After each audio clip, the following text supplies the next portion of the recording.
বিশ্ব মানচিত্রে একটা দেশ আছে, যে দেশটার নাম হলো মালদ্বীপ। এই মালদ্বীপের পাশেই সাগর।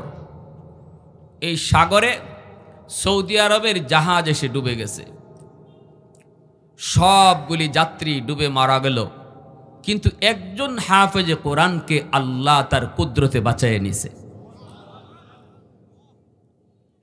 অল্প বয়সের হাফেজে কোরআন, দাড়ি নাই মুছ নাই, দাড়ি নাই মুছ নাই, অল্প বয়সের হাফেজে কোরআন। আপনারা দেখছেন তো, এখানে তো তিনজনকে দিলাম, অনেক দাড়ি নাই মুছ নাই, ঠিক না? হ্যাঁ, অনেক বাচ্চা আছে ঠিক মতো ঠিকানাটা বলতে পারবে না, কিন্তু আল্লাহ তার সিনায় 30 পারা কোরআন ঢুকাই দিছে। সুবহানাল্লাহ। সুম্মা আওরাসনাল কিতাব আল্লাযী নাসতাফাইনা মিন ইবাদিনা। আল্লাহ বলে, শুনো, কার সিনায় আমি আল্লাহ আমার কালাম রাখবো, এটা আমার একান্তই নির্বাচন।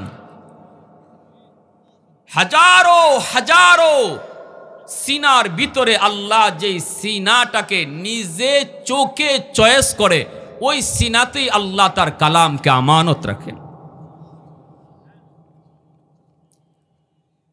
মালদ্বীপের জেলেরা সাগরে নামলো মাছ ধরার জন্য।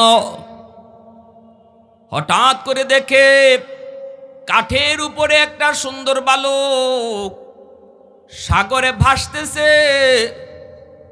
জেলেরা তারে নৌকায় উঠাইল, মালদ্বীপ বাজারে উঠাইল তারে বিক্রি করার জন্য। তখন মালদ্বীপের মানুষগুলা সবাই ছিল মূর্তি পূজারী, অগ্নি পূজারী। এরা আল্লাহকে কেউ চিনত না, সবাই ছিল তারা হিন্দু, সবাই ছিল মূর্তি পূজারী, অগ্নি পূজারী। আল্লাহর পরিচয় জানে না, কোরআনের হাফেজ কি তাও জানে না, কোরআন কি জিনিস তাও বোঝে না। তাড়াতাড়ি নৌকায় উঠাইয়া বাজারে তুলল, বিক্রি করবে। তখনকার সময়ে মানুষ বেচা কেনা হইতো, এত দাম, এত চড়া দাম তারা চাইল, কেউ বাচ্চাটারে নিতে পারে না, এত দাম। একজন হিন্দু মহিলা, তার ছেলে সন্তান নাই, আছে শুধু একটা মেয়ে সন্তান। এই মহিলাটাই চিন্তা করলো, আমার সম্পদের তো কোনো অভাব নাই, স্বামীও নাই, মেয়েটাকে বিয়ে দেওয়ার পর আমাকে কে লালন পালন করবে, বৃদ্ধ বয়সে কে আমারে খাওয়াবে, অতএব আমার একটা ছেলে সন্তান দরকার। মহিলাটা গেল বাজারে, যা দাম চাইল তা দিয়েই ছেলেটারে কিনে আনলো। এই ছেলেটার সিনার ভিতরে আল্লাহর 30 পারা কোরআন। আল্লাহু আকবার। যেই সিনায় 30 পারা কোরআন থাকে, এই সিনাকে জাহান্নামের আগুনও জ্বালাইতে পারে না। জাহান্নামের আগুন ওই সিনাকে জ্বালাইতে পারে না, যেই সিনায় আল্লাহর কালাম আছে। এজন্যই তো ওই যে দিল্লির শাহী মসজিদে জুম্মার নামাজের পর একজন খ্রিস্টান পাদ্রী কইছিল, ও মুসলমানরা, তোমরা বলো কোরআন সত্য, আমরা বলি ইঞ্জিল সত্য, তোমরা বলো ইসলাম ধর্ম সত্য, আমরা বলি খ্রিস্টান ধর্ম সত্য, এত বিতর্কের প্রয়োজন নাই, আসো একটা চ্যালেঞ্জ করি। মুসলমানরা কয় কেমনে? কয় আগুন জ্বালাবো, আর এই আগুনের মধ্যে আমার হাতের ইঞ্জিল, এই যে ইঞ্জিল দেখতেছো, এই ইঞ্জিল আগুনে ফালাবো, তোমরা তোমাদের কোরআনও আগুনে ফালাইবা, এরপরে দেখব কোন কিতাব জ্বলে আর কোন কিতাব জ্বলে না। মুসলমানরা কয় এত বড় চ্যালেঞ্জ আমরা পারবো না, চলো বড় হুজুরের কাছে যাই। নিয়ে আসছে বড় হুজুরের কাছে। তৎকালীন সময়ের সবচেয়ে বড় হুজুর ছিলেন শাহ আব্দুল আজিজ মুহাদ্দিস দেহলভী রহমতুল্লাহি আলাইহি, যার এক ফতোয়ার কারণে গোটা ভারতবর্ষ স্বাধীন হয়েছিল। ইংরেজরা বিতাড়িত হয়েছিল আর ভারত স্বাধীন হয়েছিল। শাহ আব্দুল আজিজ মুহাদ্দিস দেহলভী রহমতুল্লাহি আলাইহির এক বিপ্লবী ফতোয়া। তিনি বলেছিলেন, ইংরেজদের বিরুদ্ধে জিহাদ করা ফরজে আইন, যার যা আছে তা নিয়ে ঝাঁপিয়ে পড়ো। আল্লাহ তার আওয়াজটাকে ইব্রাহিম আলাইহিস ইসলামের আওয়াজের মতো প্রতিটা ভারতবাসীর কানে কানে পৌঁছে দিলেন। স্বাধীনতার বীজ রোপণ হলো, ভারত স্বাধীন হলো। সেই স্বাধীনতার জের ধরে বাংলাদেশ স্বাধীন হলো। আজ বাংলাদেশের স্বাধীনতার সমস্ত গৌরব যারা নিতে চাও, দ্ব্যর্থহীন কণ্ঠে বলতে চাই, মূল স্বাধীনতার পিছনে দেওবন্দি উলামায়ে কেরামের অবদান। উলামায়ে কেরামের অবদানটাই হলো স্বাধীনতার মূল পুঁজি। ইংরেজরা যদি ভারতবর্ষ থেকে না যাইতো, বাংলাদেশ স্বাধীন হওয়ার কোনো স্বপ্নই দেখতে পারতো না কেউ। ঠিক কিনা জোরে বলেন? ইতিহাস কি লিখছো তোমরা? কোথায় ইতিহাস? সত্যিকার ইতিহাস গেল কোথায়? সঠিক ইতিহাসটা জাতিকে জানাও। নিয়ে আসলো ওনার কাছে, আইসা বলতেছে, হুজুর এই মানুষটা কি কয় আপনি একটু শুনেন। হুজুরে কয় কি বলো? কয় হুজুর আপনারা বলেন কোরআন সত্য, আমরা বলি ইঞ্জিল সত্য। আপনারা বলেন ইসলাম ধর্ম সত্য, আমরা বলি খ্রিস্টান ধর্ম সত্য। এত বিতর্কের দরকার নাই, চলেন একটা চ্যালেঞ্জ করি, একটা পরীক্ষা করি কোন কিতাব সত্য। হুজুর বলে কেমনে? কয় আগুন জ্বালাবো, আমার হাতের ইঞ্জিল ফালাবো, আপনারাও কোরআন আগুনে ফালাবেন, এরপরে দেখব কোন কিতাব জ্বলে আর কোনটা জ্বলে না। যেটা জ্বলবে না এই কিতাবও সত্য, এই ধর্মও সত্য। শাহ আব্দুল আজিজ মুহাদ্দিসে দেহলভী রহমতুল্লাহি আলাইহি বসা থেকে দাঁড়ায় গেলেন, চিৎকার দিয়া বলেন আমি এই চ্যালেঞ্জ গ্রহণ করলাম। আল্লাহু আকবার জোরে বলেন। আল্লাহর ওলি কয় ঘোষণা করে দাও, মাইকিং করে দাও, অমুক তারিখ এতটার সময় ওই মাঠে চ্যালেঞ্জ হবে। হাজারো হাজারো মানুষের কানে কানে আওয়াজ। এই আওয়াজ পৌঁছা মাত্রই মানুষজন নির্ধারিত তারিখে ময়দানে হাজির হয়ে গেল। রে যুবক, আল্লাহর ওলি মাইকটা নিয়ে তিনি বলেন, ভাইরা আপনারা এখানে অনেক হিন্দু এসেছেন, অনেক খ্রিস্টানও এসেছেন, অনেক ইহুদিও এসেছেন, অনেক মুসলমান ভাইয়েরও আপনারা এসেছেন। চ্যালেঞ্জটা হলো আগুন জ্বালানো হবে। আগুনের ভিতরে আমার এই ভাই তার খ্রিস্টান, সে হলো খ্রিস্টান পাদ্রী, তার হাতে আছে ইঞ্জিল, সে আগুনের ভিতরে তার হাতের ইঞ্জিল ফালাবে, আর আমিও আমার কোরআনকে আগুনে ফালাবো। এরপরে দেখব কোন কিতাব জ্বলে আর কোন কিতাব জ্বলে না। এই হলো চ্যালেঞ্জ। কিন্তু শুনুন, আপনারা যারা হাজারো হাজারো মানুষ দেখতে এসেছেন, আমি আপনাদেরকে লক্ষ্য করে বলি, চ্যালেঞ্জটা আমি আরেকটু বাড়াইয়া নিলাম, আরেকটু বাড়াইয়া, আরেকটু গাড়াইয়া নিলাম, আরেকটু গাড়াইয়া।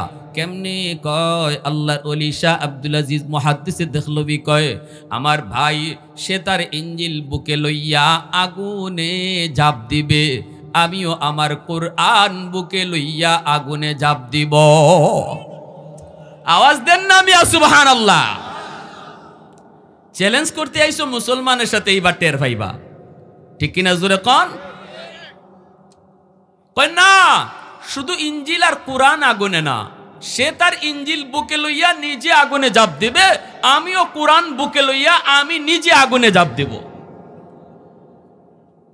এরপরে দেখা যাবে কোন কিতাব জ্বলে আর কোন কিতাব জ্বলে না।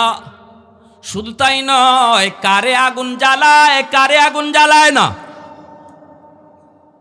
সবাই হাত উঠে কয় বলল, জনগণ উপস্থিত শ্রোতা যারা ছিল সবাই কয় হ আমরা রাজি।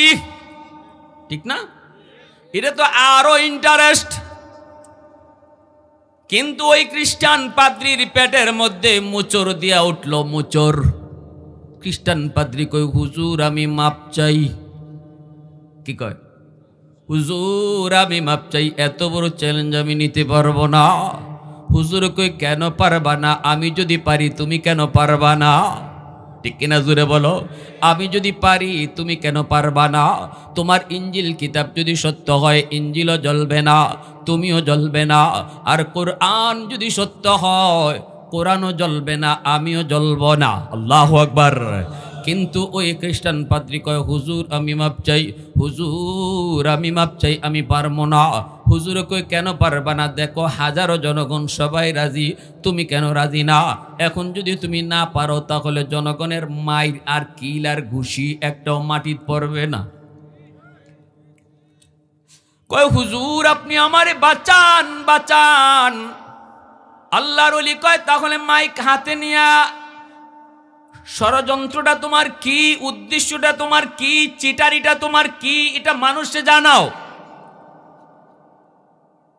আর তুমি যে পরাজিত হয়েছ, ইসলাম যে সত্য, এই কথাটা নিজের মুখে মানুষে জানাও, নাইলে আগুনে ঝাঁপ দিতেই হবে। সাথে সাথে মাইক হাতে নিয়ে কয়, ও উপস্থিত জনগণ, আমি একটা চিটার, আমি একটা বাটপার। আমি যে হাতে ইঞ্জিল কিতাব লই আইছি, এই ইঞ্জিলটা কেমিক্যাল মাখানো, মেডিসিন মাখানো। হাতের ইঞ্জিলটা আমার এমন মেডিসিন দিয়া মাখায় আনছি, যদি এই মেডিসিন কোনো বস্তুতে মাখানো হয়, আগুনের ভিতরে যদি ফালানো হয়, আগুন ওই বস্তুটাকে জ্বালাবে না। এটা বস্তুটার কেরামতি না, এটা কেমিক্যালের কেরামতি, এটা হলো মেডিসিনের কেরামতি। হাতের ইঞ্জিলটা কেমিক্যাল মাখানো, আমি ইঞ্জিল কিতাব বুকে লইয়া যদি আগুনে ঝাঁপ দেই, আমার ইঞ্জিল ঠিকই জ্বলবে না, কিন্তু বডিতে আমি কেমিক্যাল মাখাই নাই। হ্যাঁ, বডিতে আমি কেমিক্যাল মাখাই নাই, আগুন কিন্তু ইঞ্জিল জ্বালাবে না ঠিকই, আমার বডির খবর আছে, আমারে কিন্তু ছাড়বে না। অতএব আমি এই চ্যালেঞ্জ গ্রহণ করতে পারবো না।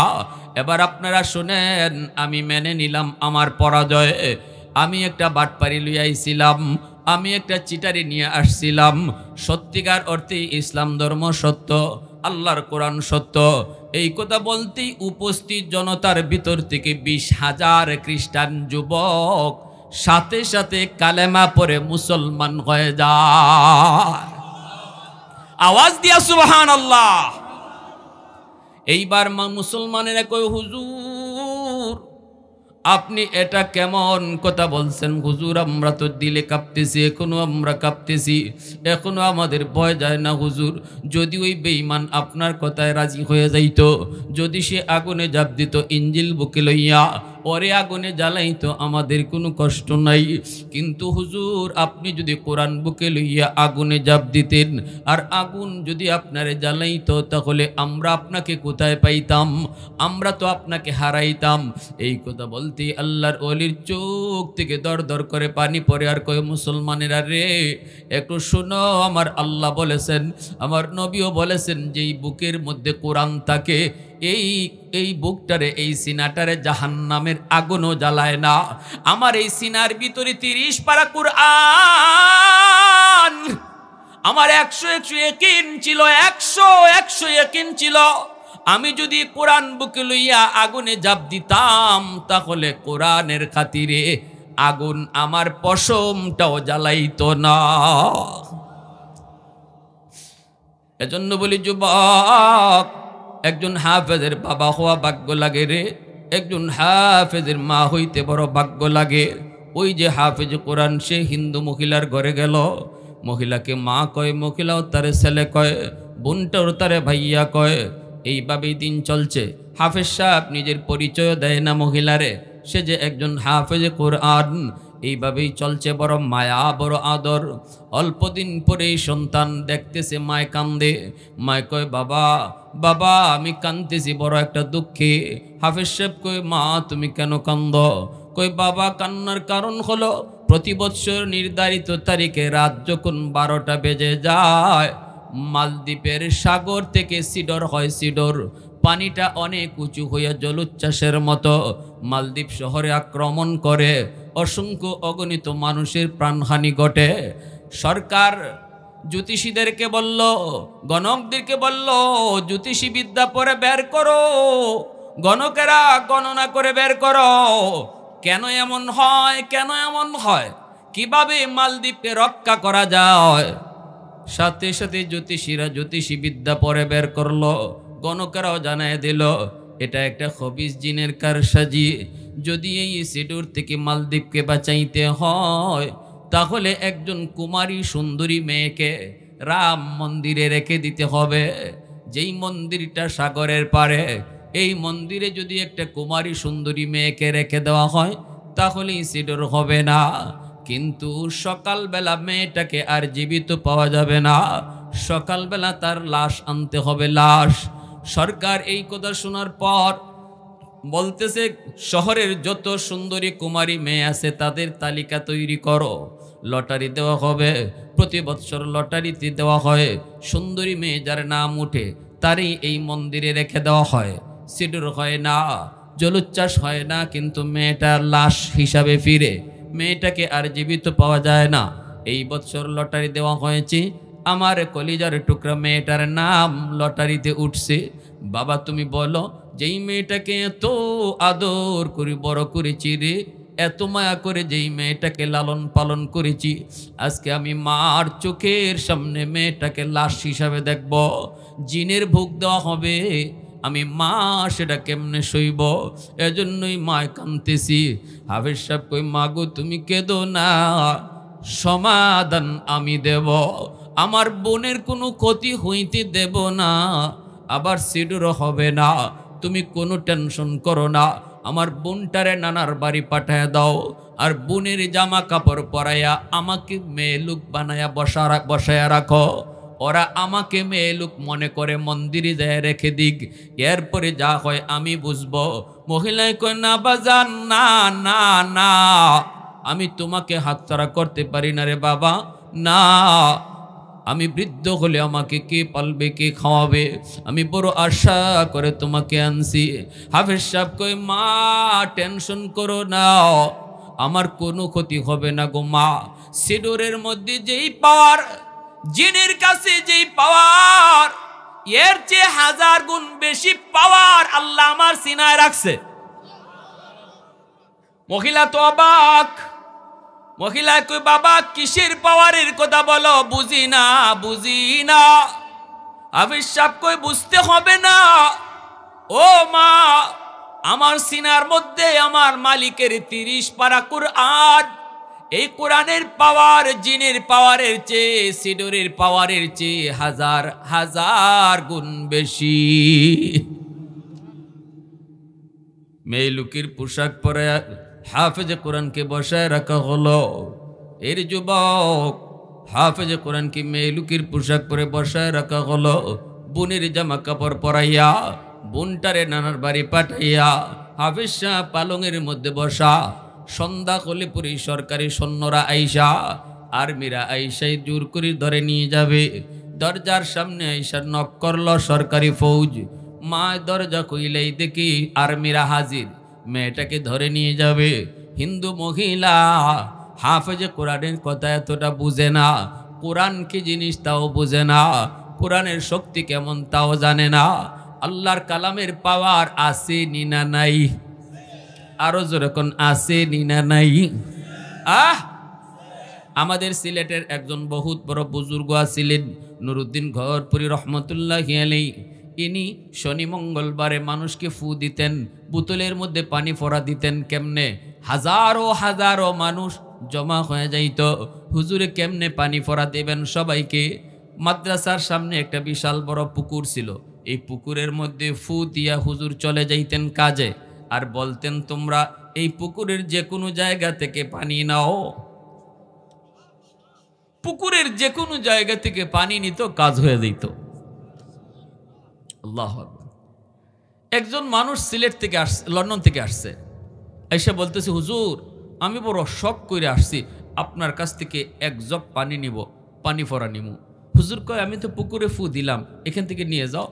কয় হুজুর আমার ইয়াকিন হয় না। কেন? কয় হুজুর আপনি পুকুরের এই কোনায় ফু দিছেন, ওই কোনায় ফু যায় কি করে?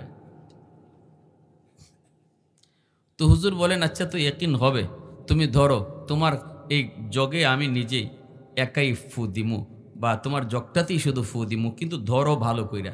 কাচের জগ ছিল, আমার উস্তাদরা পাশে বসা আছিলেন, সবাই দেখছেন, এভাবে কাচের জগটা সেইভাবে ধরছে, আর হুজুর বলতেছেন ভালো করে ধরো, ভালো করে ধরো যেন না পড়ে। কয় হুজুর ধরছি তো, কাচের জগের মুখটা 2 হাত দিয়ে এইভাবে ধরছে, আর আল্লাহর ওলি যে কোরআনের আয়াত পড়ে ফু দিছেন, দেওয়া মাত্রই এই ফুর মধ্যে এত পাওয়ার ছিল, কাচের জগ ঠাস ঠাস করে ব্যঙ্গে মাটিতে সব পানি পড়ে গেল। আল্লাহু আকবার, জোরে বলেন। আল্লাহর কালামের আসর আসেনি না নাই? হ্যাঁ, আল্লাহু আকবার। মহিলায় কয় বাবা সরকারি সৈন্য এসে পড়েছে, দেখেই তো মহিলার কলিজায় ভয়। মহিলায় কয় রাম রাম রাম। হাফিজ সাহেব কয় মা রাম রাম কয়া লাভ নাই, রামে কাম হবে না, কাম করবে কে? জোরে বলেন কে? এরা তো কোনো কিছু দেখলেই রাম রাম রাম, অবাক কিছু দেখলেই ভগবান ভগবান ভগবান। কইতে দেরি হয় না, বটগাছের বয়স কত? কয় 100 বছর। কইতে এটাই ভগবান। তুলসী গাছ কয় এটা কি হয়? কয় অনেক রোগের কাম দেয়। কয় তাহলে তুলসী গাছও ভগবান?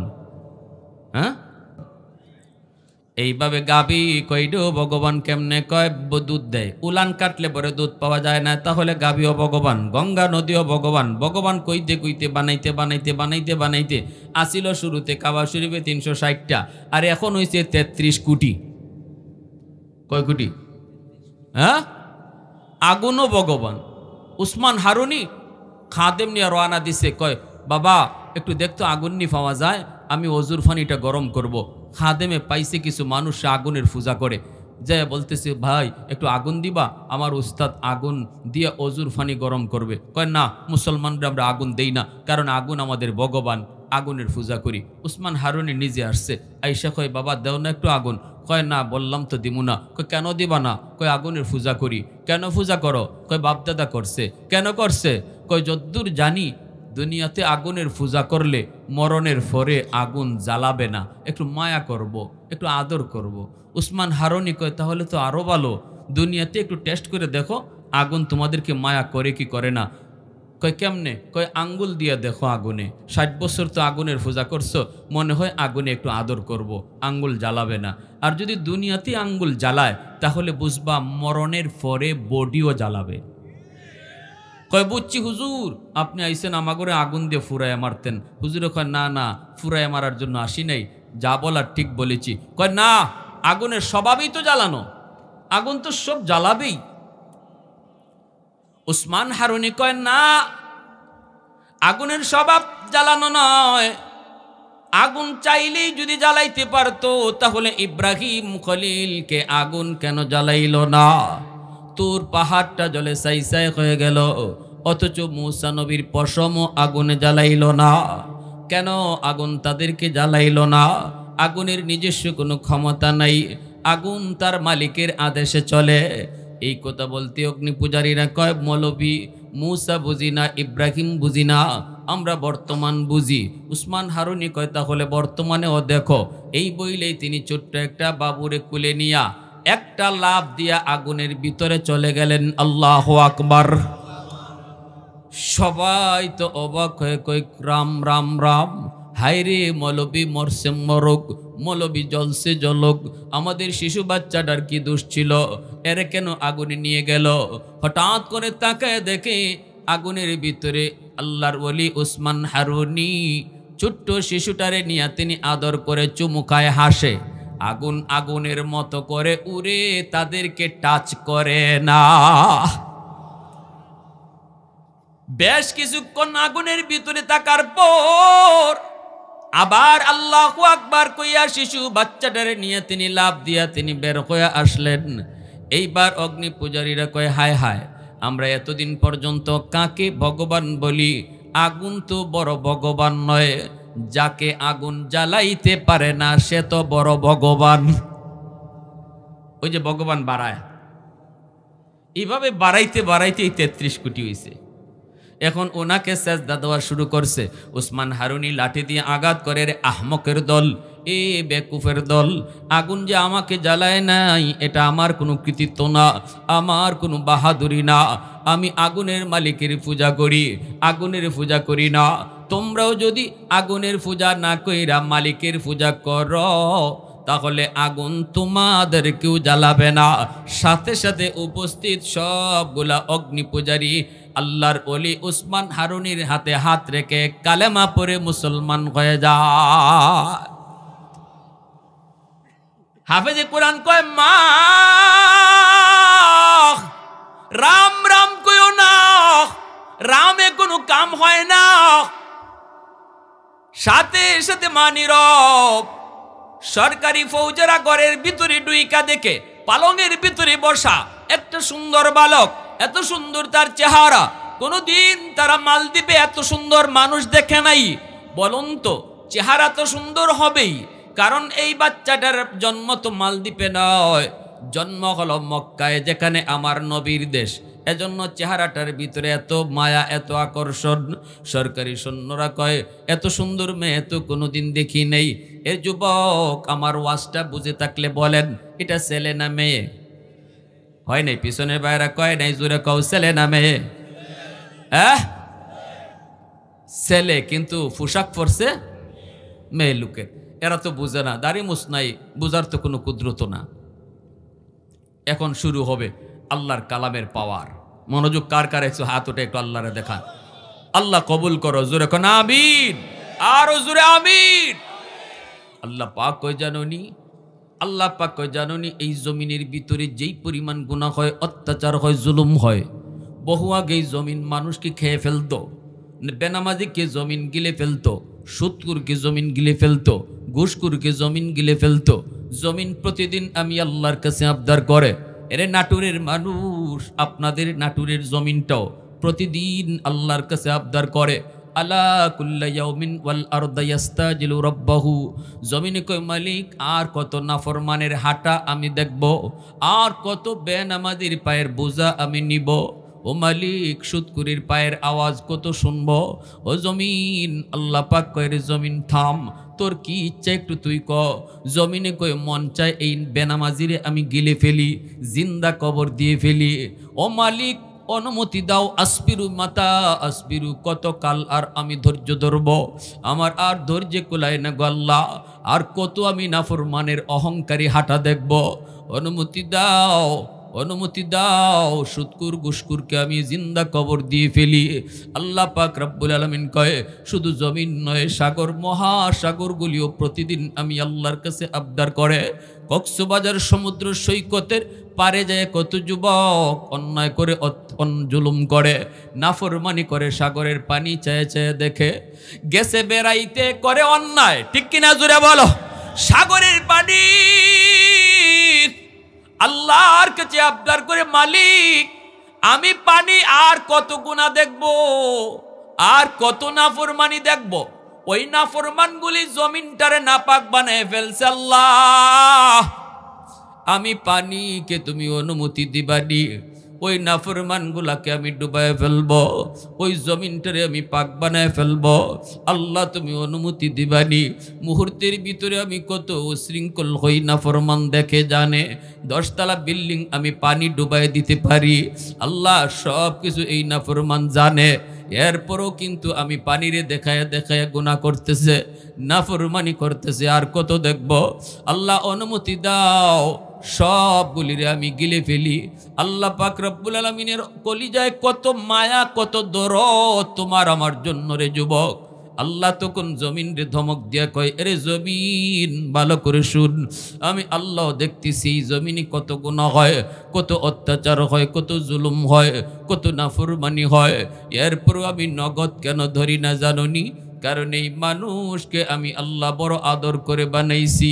আসমান আল্লাহ বানাইছেন কুন ফায়াকুন বইলা, জমিন আল্লাহ বানাইছেন কুন ফায়াকুন বইলা, ফেরেশতা আল্লাহ বানাইছেন কুন ফায়াকুন বইলা। কিন্তু আমারে আপনারে আল্লাহ পাক, আমারে আপনারে আল্লাহ পাক কুন ফায়াকুন বলে বানায় নাই। আমারে আপনারে যখন আল্লাহ বানাইছে, আল্লাহ বলে খলাকতু বিয়াদাইয়া, আমি মানুষকে নিজের হাত দিয়া বানাইছি। অথচ এই ফেরেশতা বানাইতো আল্লাহ হাত লাগাই নাই রে, জমিন বানাইতো আল্লাহ হাত লাগাই নাই, জান্নাত জাহান্নাম বানাইতো আল্লাহ নিজের হাত লাগাই নাই। যুবক, তোমাকে বানাইতে আল্লাহ নিজের কুদরতি হাতটা লাগাইছে। কারণ এই চেহারার মধ্যে এত দামি কপাল, এত দামি কপাল।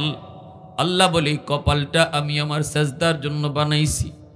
অতএব এই কপাল ফেরেশতাদের হাতে বানাইলে হয় না, আমি নিজের হাতে কপালটা বানাইছি।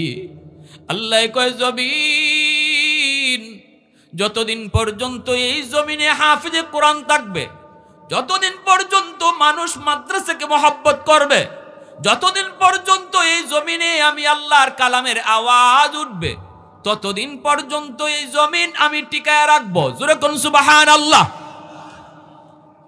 মাদ্রাসা যতদিন থাকবো, হাফেজে কোরআন যতদিন জমিনে থাকবি, কোরআনের আওয়াজ চলবে, আমি আল্লাহ জমিন টিকায় রাখবো।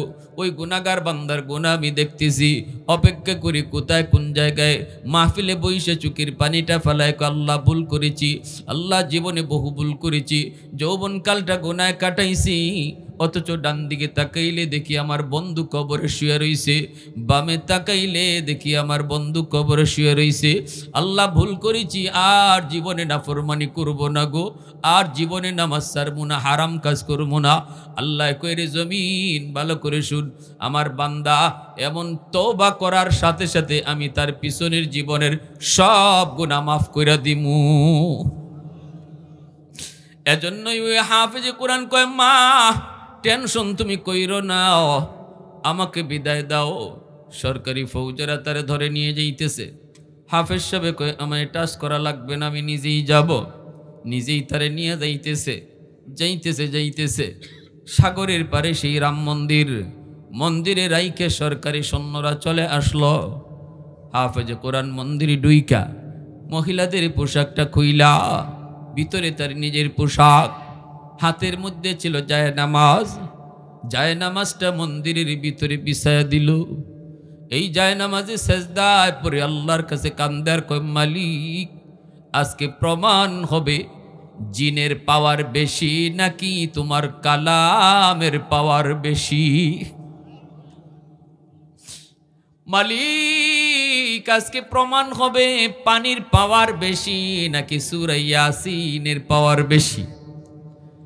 যখনই রাত 12টা বেজে গেল, পাগলা ঘন্টা বাজানো হয়েছে বাদশার পক্ষ থেকে।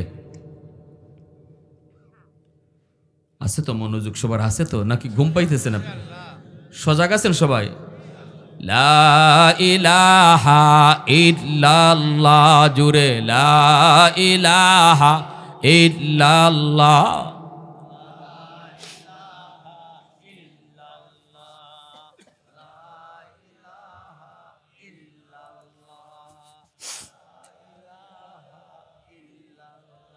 মোহব্বতের সাথে কন্যা ভাই, আল্লাহ খুশি হইব। লা ইলাহা ইল্লাল্লাহ।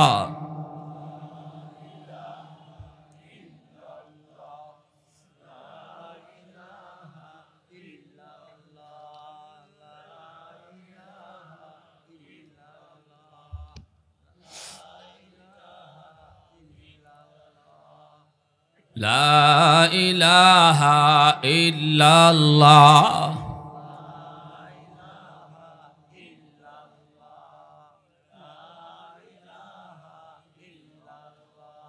লা ইলাহা ইল্লাল্লাহু মুহাম্মাদুর রাসূলুল্লাহ। জুরে বলি সাল্লাল্লাহু আলাইহি ওয়াসাল্লাম। ये जिक्र खुदा दिल में सदा रखने दिया कर, ये जिक्र खुदा दिल में सदा रखने दिया कर, और नक्श खुदा दिल में जमा रखने दिया कर।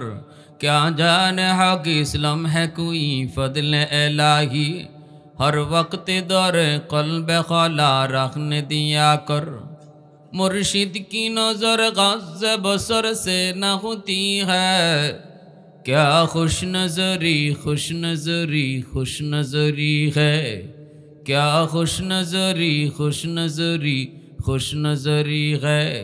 दिल तूर के दिल जूर दिया सबका खुदा से, क्या दिल शिकानी दिल शिकानी है, क्या दिल शिकानी दिल शिकानी है। जोरे बोली अल्लाहु আকবার। একজন হাফেজের মাথায় যখন পাগড়ি পরানো হয় তখন আল্লাহ পাক কয়, বান্দা শুন, আজকে তোর সন্তানের মাথায় পাগড়ি পরানো হয়েছে, কিয়ামতের ময়দানে আমি আল্লাহ তোমরা মা বাবার মাথায় আমি পাগড়ি পরাবো। মান কারা আল কুরআন ওয়া আমিলা বিমা ফিহি উলবিসা ওয়ালিদাহু তাজান ইয়াউমাল কিয়ামা। আল্লাহর নবী রহমতের নবী বলেন, যেই হাফেজ সাহেবের মাথায় পাগড়ি আজকে আমরা পরাইলাম, তাদের বাপমার মাথায় পাগড়ি পরাইবেন হাসরের ময়দানে কে? একটু জোরে আওয়াজ দিয়া বলেন কে? কিয়ামতের ময়দানে আল্লাহ বলবো, কই মা কই বাবা? নবীর মা নবীর বাবা হাজির। আল্লাহ বলবে, আমি কোন নবীর মা বাবারে খুঁজি না, কোথায় হাফেজের মা কোথায় হাফেজের বাবা? আসো। হাফেজের মা আলেমের বাবা ঈশা কইব আল্লাহ আমি অমুক হাফেজের মা অমুক আলেমের বাবা। আল্লাহ হাসরবাসীর সামনে কইব আমি তো তোমাকেই খুঁজতেছি, আমি তো তোমাকেই খুঁজতেছি। সমাজের 100টা ছেলের ভিতরে 90টা ছেলেই গেছিল স্কুল কলেজের দিকে, আর তুমি বাবা সন্তান নিয়ে রওনা দিছিলাম আমি আল্লাহকে খুশি করার জন্য মাদ্রাসার দিকে। ওই দিনই আমি তোমার জন্য পাগড়ি বানায় রাখছি রে বান্দা, ওই দিনে আমি তোমার জন্য নিজের হাতে পাগড়ি বানায় রাখছি, যেদিন তুমি তোমার সন্তানরে নিয়ে মাদ্রাসার দিকে হাইটে হাইটে আসছিলা। দুনিয়ার মানুষগুলা কইছিল ফুলারে মাদ্রাসায় দিও না, চাকরি পাইব না, তার কোনো কি নাই, সার্টিফিকেট নাই, কোনো সরকারি চাকরি নাই, কেমনে চলবে কেমনে খাইবে। কিন্তু তুমি কইছিলা না আমি দুনিয়ার লোভে না আখিরাতের লোভে সন্তানরে মাদ্রাসায় দিছি। আল্লাহ পাওয়ার জন্য সন্তান নিয়ে মাদ্রাসায় রওনা দিছো, সমাজের মানুষের সাথে জিহাদ করছো, মানুষ তোমারে কত কিছু কইছে, তুমি কোনো কথা কানে দেও নাই, মাদ্রাসার দিকে রওনা দিছিলা। ওই সময়েই আমি আল্লাহ খুশি হইয়া তোমার লাগি পাগড়ি বানায় রাখছি। আল্লাহু আকবার, জোরে বলেন, আর একটু জোরে কন্যা আল্লাহু আকবার। আমার আম্মা আমার আব্বা আমারে মাদ্রাসায় দিয়েছেন, অথচ আমার চাচারা কেউ রাজি ছিল না, আমার ভাইয়েরা কেউ রাজি ছিল না, আমার দাদারা কেউ রাজি ছিল না। আমি স্কুলে একটা ভালো স্টুডেন্ট ছিলাম, প্রাইমারি পর্যন্ত পড়ালেখা করছি। তখনকার সময় মাদ্রাসায় এরকম অঙ্ক ইংরেজি ছিল না, বর্তমানে যেভাবে সিলেবাস ঢুকানো হয়েছে। এজন্য আমার আব্বা তিনিও একজন সরকারি হেলথ ইন্সপেক্টর, বর্তমানে রিটায়ার্ড। আমার ইমিডিয়েট আপন ছোট ভাই বর্তমানে আসিফ নজরুল স্যার আইন উপদেষ্টা, ওনার একান্ত সচিব আমার আপন ছোট ভাই। এইভাবে সবাই জেনারেল লাইনে বড় বড় শিক্ষিত, আমাকে মাদ্রাসায় আব্বা দিবেন, কেউ রাজি ছিল না, কেউ রাজি ছিল না। বলুন তো আমার আব্বা আমারে মাদ্রাসায় দিয়া ঠকছেন না জিতছেন? একটু আওয়াজ দিয়া কও না রে বাবা, কও না। ভাই যত বড় সচিব হোক, বাংলাদেশের কতজন মানুষই চিনে, কিন্তু আল্লাহর রহমতে যেদিকে যায় ওই দিকেই মানুষের ভালোবাসা দোয়া মহব্বত পায়, মানুষ চিনে, দোয়া করি, দোয়া নেই, ঠিক কিনা জোরে কও। এমন একটা বাবা হও, সমাজের মানুষ যত যা কিছুই কোক দিল থেকে সন্তানটারে নিয়ত করো, আল্লাহ সন্তানের উসিলায় তুমি বাবাকে আল্লাহ দুনিয়া আখেরাতে দামি বানায় দিবে। হাসরের মাঠে আল্লাহ হাফেজের বাবার নাম ধরে ডাক দিবে না, হাসরের মাঠে আল্লাহ আলেমের মার নাম ধরে আল্লাহ ডাক দিবে না, সবাইকে আল্লাহ নাম ধরে ডাক দিব, ও আব্দুল করিম, ও আব্দুর রহিম, ও আব্দুল জব্বার। কিন্তু হাফেজের মা বাবারে আল্লাহ ডাক দিব, ও হাফেজ সাহেবের মা। আস্তে কর, আস্তে কর, আল্লাহু আকবার। ও মুফতি সাহেবের বাবা। এইভাবে আল্লাহ হাসরের মাঠে সম্মান দিয়া আলেম হাফেজের বাপ মারে আল্লাহ ডাকবো। মানুষের সামনে আল্লাহ এত ইজ্জত দিব, এত সম্মান দিব, এত সম্মান দিব। মনটাই কি চায় না? মনটাই কি চায় না আল্লাহর হাতে পাগড়ি পরতে? কার কার মন চায় একটু হাতটা উঠে আল্লাহরে দেখাও। আল্লাহ তুমি